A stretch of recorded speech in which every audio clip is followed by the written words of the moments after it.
Magandang araw po mga kaubayan. Welcome po sa Pinilangang Lakbay. Ang pagsasaluhan po natin ngayon ay sinaing sa manggang hilaw na maraming sili.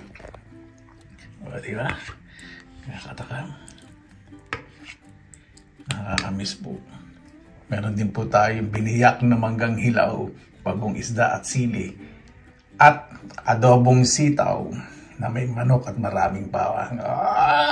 Marami na naman tayo ubusing ganin. Pagsamahan po ako sa pagluluto sa mukbang po, paki-fast forward na lang po. Tara, samahan pa rin ako. Napakasaya ko po, nakabili ko ng isang buong tuna. May 1 kilo po yan. Tapos may mangga, ito po yung mga asim ko. Iba-iba ginagamit kami. Pwede din po ito. Maasim po itong mangga po na to. Ayan po mga kababayan, nalinis ko na po. Yung buntot po, may inihila po dun. Tapos, yung hasang, nilinis ko po mabuti, hinugasan ko. Lalagay lang po tayo ng asin. Ito po kasing uri ng tuna na to. Ito po yung minsan pag kumain kayo nakaka-food poison o namumula kayo. Kaya lang po dito malinis na malinis. Iba po talaga dito pinipit-pit. Kailangan po talaga dito lutong-luto. Pag pinirito nyo lang po na po, minsan mamumula-mula po kayo.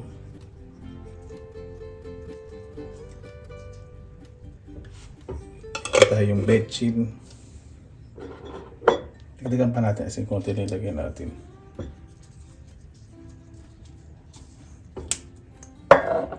Kaya po tayo ng 1 cup na tubig. Tapos, medium low heat lang po natin. Dahan-dahan po lumabog kasi pag nilakasan nyo po apoy, madudurog po yan. Takpan po ninyo. Habang nilulutuin ninyo to, pairalin nyo kasi pagan nyo kung ikabatugan kasi matagal itong maluto. Maglilinis-linis kayo ng bahay, makipag-chat-chat kayo, makipag-maritesan kayo. Pero sa loob ng bahay ninyo, tingnan nyo yung niluluto nyo, hindi po pakipaghuntahan. Yan po.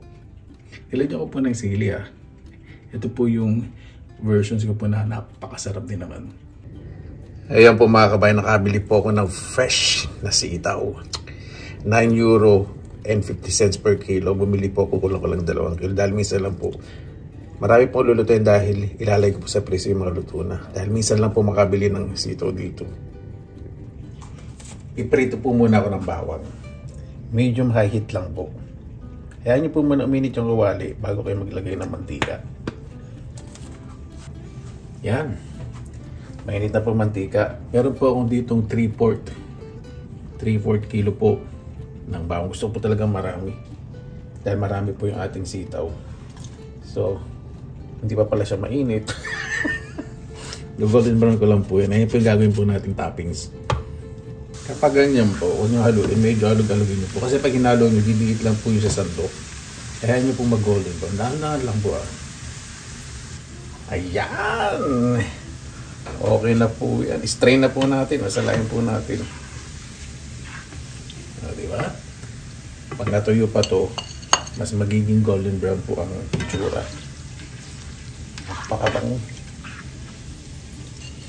Magagawa din po kayo ng garlic oil. Huwag nyo po masyadong overcook kasi kapag sunog na, hindi na masarap. Yan ko lang po yung mantika na marami. Ngayon, magigisa na tayo para sa ating adobo.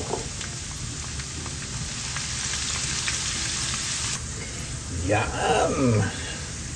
Lagay ko na po ang ating chicken flakes.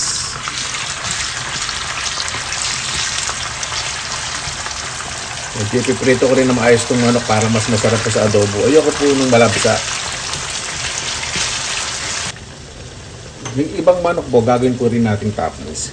Lalagay na po ako ng konting asin para mas mabilis mag-release ng liquid yung manok at mas mabilis maprito. Gawin po natin special lang yung ating niluluto.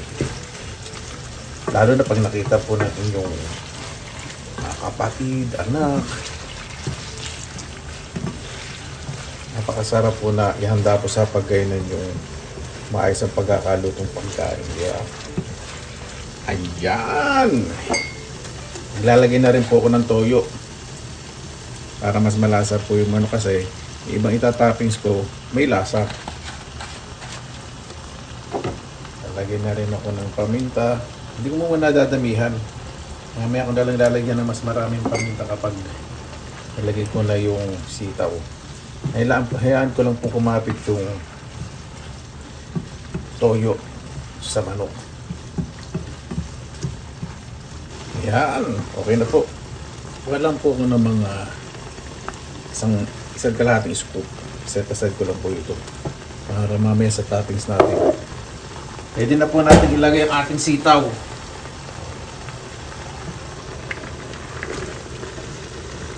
Napakabango. Pwede po ito ilagay sa freezer kapag luto na. Lalo na kung nasa ibang bansa po kayo. Sa Pilipinas, di ba kapag mura yung mga sitaw, pwede nyo gawin ito. Ilagay nyo sa freezer. Siyempre dito naman po sa abroad inisip po talaga namin kung ano yung mga para na makatipid kami. Lalagay po ulit ng konting asin dahil konti lang po yung nilagay natin kanina para mag-release ng liquid po yung ating sitaw at damihan na po natin ng paminta. So sa adobo may pamintang marami na totoo. Yung hindi nagkukulay dinuguan wala paling lasa ng paminta, diba? Ano lang po natin ito ng dahan-dahan. Ihalo lang natin ng maayos yung manok sa sitaw. Naglagay po tayo ng konting tubig lang kasi magre-release naman po ng liquid yung sitaw pag naluto. Takpan po natin. Palasahin po muna natin yung bawang, lasa ng manok, ginisa natin sa sitaw. Ayan po. Medyo nagigelo ko rin. Ayoko pong i-overcook po yung sitaw. Gusto ko may konting kunat ng bahagya. Yun po yung masarap. Ito po natin. Napakabang talaga ang adobo sitaw po. Ay. Gusto ko po sa adobo talaga. Bawang lang. Ayoko po na may sibuyas. Depende naman po sa inyo. Lagyan na po natin ng suka. Nilalagay po kayo ng suka, huwag niyo pong hahaluin para yung mapaklang lasa, yung tartness, hindi niyo po malasahan. Hindi po masarap ang ganun. Ayan lang po natin kumulo ng kumulo. Ayan! Lalo na po siya nilalagay pa ang betchin. Sa inyo naman po ano pong pampalasa ang gusto niyo pong ilagay sa inyong niluluto. Siyempre always in moderation. Yan po natin. Napakabango. Ito po yung masarap na adobong sitaw. Hindi po yung malabsa. Ayan po. Kailan po natin medyo matuyuan pa ng bahagya lang. Mawala yung kulay green ng sitaw. Siyempre kung sanay naman kumain ng half cook, okay lang. Iba-iba naman po tayo ng sistema ng pantunaw, di ba? Ayan po mga kabayan, ready na po, natikman ko na. Okay na po yung lasa. Ito may gusto ko. Hindi ko na yung overcook, ganyan po. Di ba? Napaganda po na itsura. Ito po yan, patayin na po yung kalam. Luto na rin po ang ating sinaing na tulingan sa mangga. Siguro pinakulang ko po ito ng 6 to 8 hours. Ganda po na itsura. Bango! Ayan, meron po akong murang mangga na biniya. Napaka...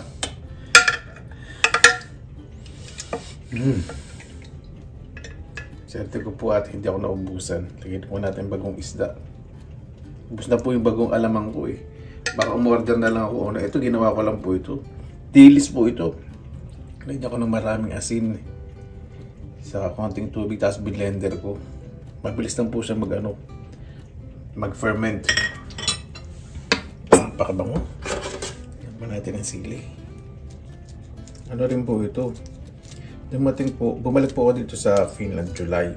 Ito ginawa ko na July. August, September, October. 3 months na pala. August, September. Tama, magpo-4 months na pala. Kaya mabango itong bagong. Tapos lagyan nyo po ng konting patis. Depende po sa inyo kung gaano kaalat ang bagoong po ang gagawin po ninyo.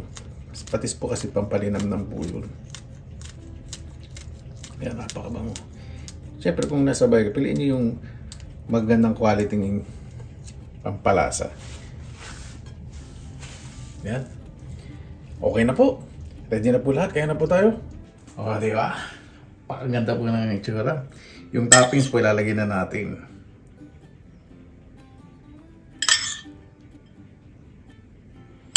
Kung meron kayong makarinderya, tapos yung easy to serve na restaurant. Ibig sabihin easy to serve, mga cook na.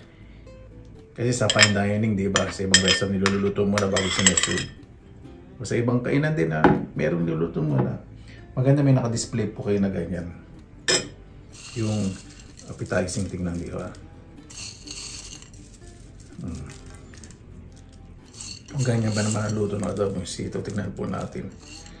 Kung hindi kayo mapapa-order, di ba?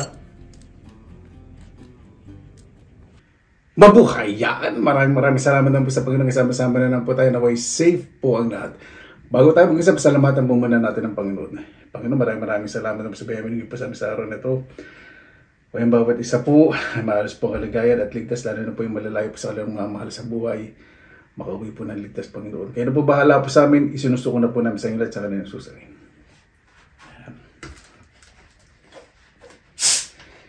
Buti nakabili po ang tulingan. Grabe. Ang dami pong namimili kanina, saka yung mga gulay, saka prutas. Buti minabuti din ang mangga, saka sito-sito. Lagi pong nabus, medyo napaaga po.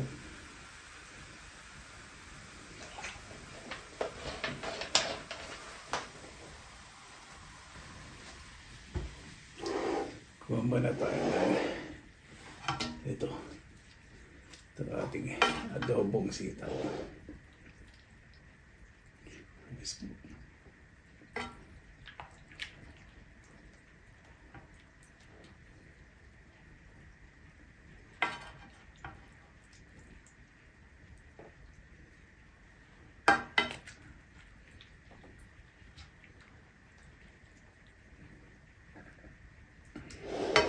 At ang ating sinaing. Tama lang ang laki. Ito. Saka isang sili.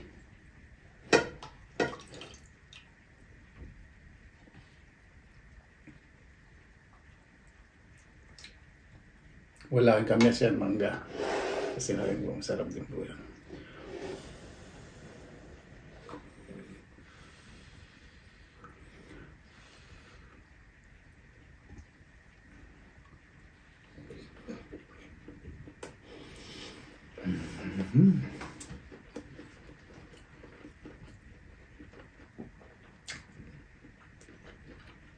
Dahil ba hindi pa po itong sinaing. Kung muna tayo sa adobo.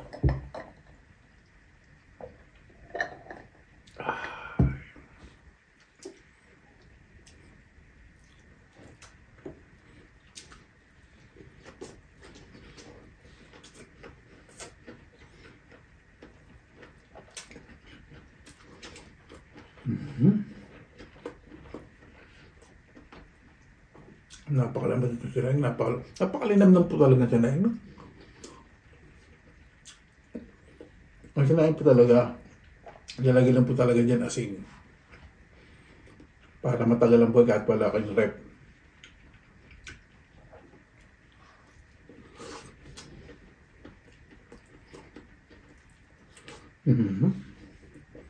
Kain pati tinik, napakalambot. Kasi so po yung ganito, daan nila ito sa ginagamitan ng pressure cooker.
Bihira lang kung makabila na ganyan. Isang buong tulingan o tuna.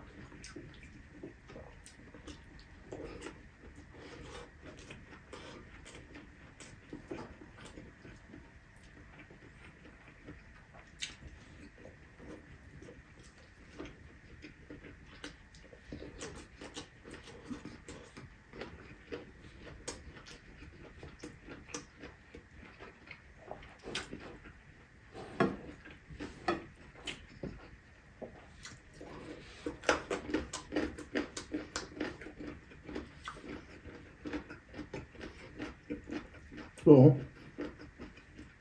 patitinik. Pakalambot.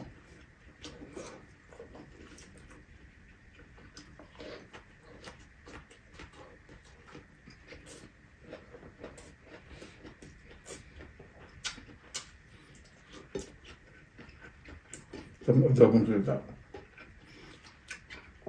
Tama-tama lang. Ay, konting kunat. Hindi gusto ko.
Patitinig sa gitna, napakalambot.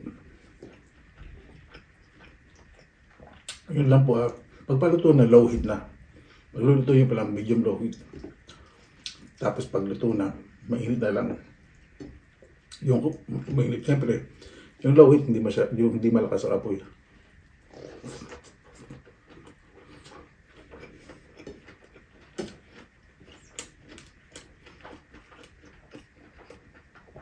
May hinangapoy.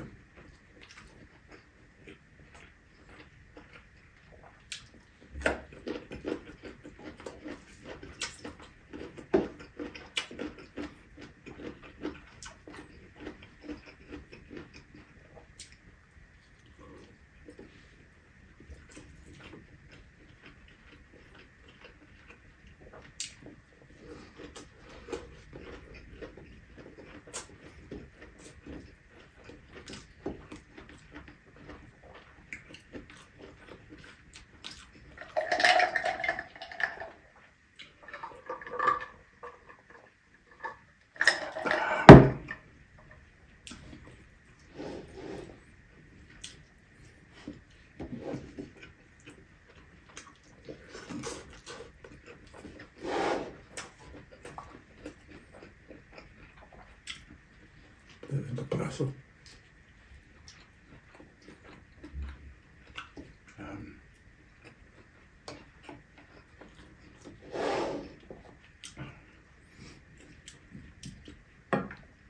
Mahal din yung sili na yun, ha. Minsan hindi mahal. Parang siling panigang din po. Yung pula.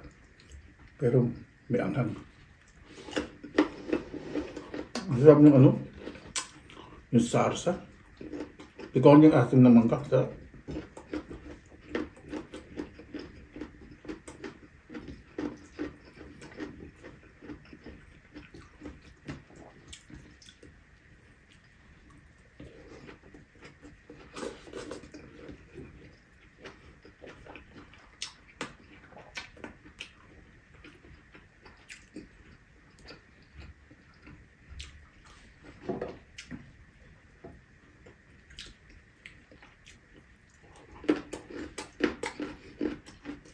Ito nga po pala, ang mga hindi nabiyag, ginawa buro o dalo.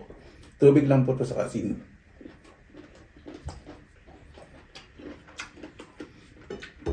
Papatayin niyo po sa rek para matagal.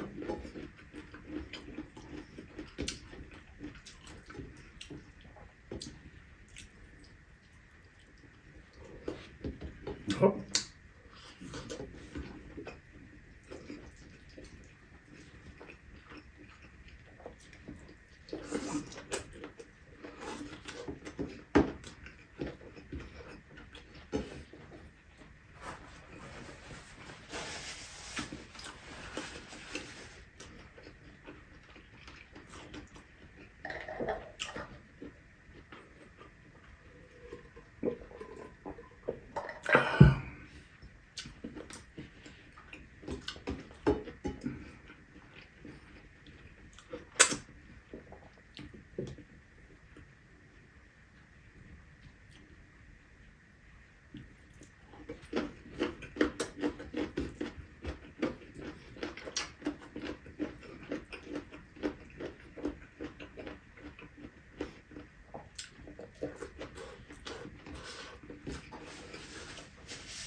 Ano din po, pwede nyo lagay sa rep pag lumig.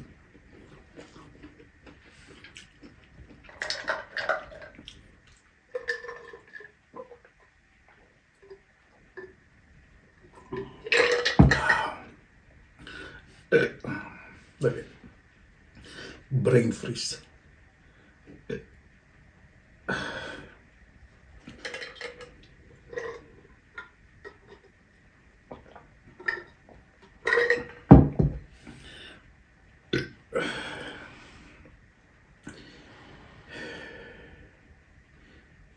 Napakasarap. Bago tayo tapos, sasalamatan po muna natin ng Panginoon. Panginoon, maraming salamat po sa binigay po sa amin sa araw na ito. Okay, bawat sa po panatilihan ng pagkabuti sa kanilang puso at isipan, lalo na po sa kanilang mamamahal sa buhay. Mas mahalin po ang mga magulang dahil hanggang sa huli, mga magulang po magiging kakampi. Panatilihan ang pagmamahal sa pamilya. Kayo na po bahala po sa amin. Sinusuko na po namin sa inyo lahat sa kanilang susabihin. Excuse me. Ano po, maraming salamat po sa inyong oras na nasa pinilangan lang. Basta lagi pa tayong positive vibes, good vibes. God bless. Ngayon po lagi mga araw. Laban lang!